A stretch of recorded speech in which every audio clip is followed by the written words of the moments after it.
নমস্কার বন্ধুরা, আজ আমরা আপনাদের সাথে শেয়ার করব তুলসী প্রণামের সঠিক পদ্ধতি। হিন্দু ধর্মে তুলসী গাছকে দেবী লক্ষ্মীর অবতার হিসাবে পূজা করা হয়, তাই নিয়মিত তুলসী প্রণাম করা অত্যন্ত গুরুত্বপূর্ণ। প্রয়োজনীয় জিনিসপত্র: তুলসী গাছ, পরিষ্কার জল, ফুল, ধূপ, কলস, ঘণ্টা। এবার আসি প্রস্তুতি নিয়ে।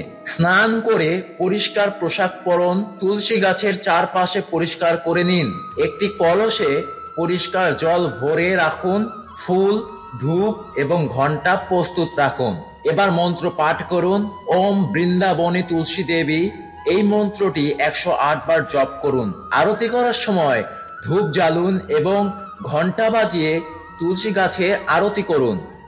ফুল দিয়ে তুলসী গাছের পূজা করুন। জল সেচন: কলসের জল দিয়ে তুলসী গাছের শিকড়ে জল দিন। গঙ্গা তুলসী জলসিঞ্চন, এই মন্ত্রটি জপ করুন।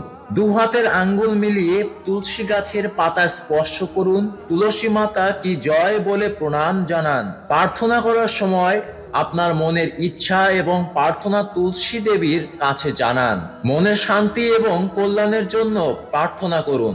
জয় জয় তুলসী দেবী বলে তুলসী প্রণাম সমাপ্ত করুন। কিছু গুরুত্বপূর্ণ বিষয় আপনার জানা অবশ্যই জরুরি। তুলসী প্রণাম সর্বদা সকালে করা উচিত। রবিবার তুলসী প্রণাম বিশেষভাবে গুরুত্বপূর্ণ। মাসিক ঋতুকালীন নারীরা তুলসী স্পর্শ করা এড়িয়ে চলুন। অপবিত্র অবস্থায় তুলসী স্পর্শ করা বা পূজা করা উচিত নয়। নিয়মিত তুলসী প্রণাম করলে দেবী লক্ষ্মীর কৃপা লাভ হয় এবং গৃহে শান্তি সমৃদ্ধি বজায় থাকে। তাই আজই শুরু করুন তুলসী প্রণাম এবং পবিত্র দেবীর আশীর্বাদ লাভ করুন।